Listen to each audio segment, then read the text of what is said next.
உப்புமா செய்ய போகிறோம். அதுக்கு ஃபஸ்ட்டு கடாயில் சும்மா லைட்டாக எண்ணெய் தடவி நான் 1.5 கிளாஸ் அளவுக்கு ரவை எடுத்திருக்கேன். ரவையை கொஞ்சம் நல்லா பொன்னிறமாக வறுத்து எடுத்துக்கலாம்.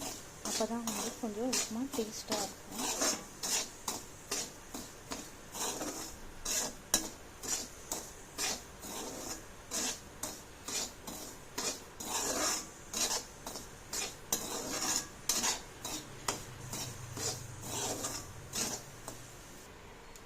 ரவை நல்லா வறுபட்டுச்சு. வறுபட்ட பிறகு தனியாக நம்ம எடுத்துக்கலாம்.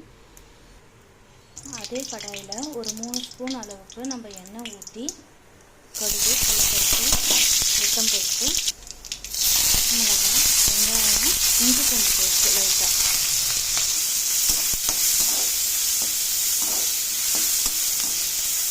ஸ்டவ் கொஞ்சம் சின்ன வச்சு கொஞ்சம் நல்லா வதக்கிக்கலாம்.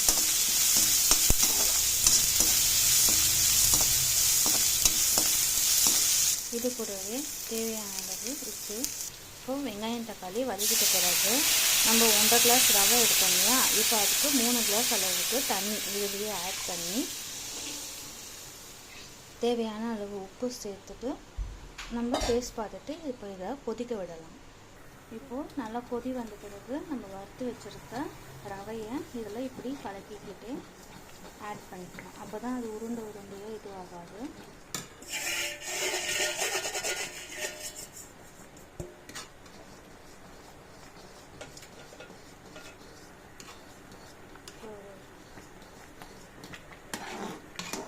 இதை லைட்டாக சிம் பண்ணிவிட்டு தட்டு மூடி ஒரு 5 மினிட்ஸ்க்கு நம்ம விட்டோம்னா சுவையான உப்புமா ரெடி.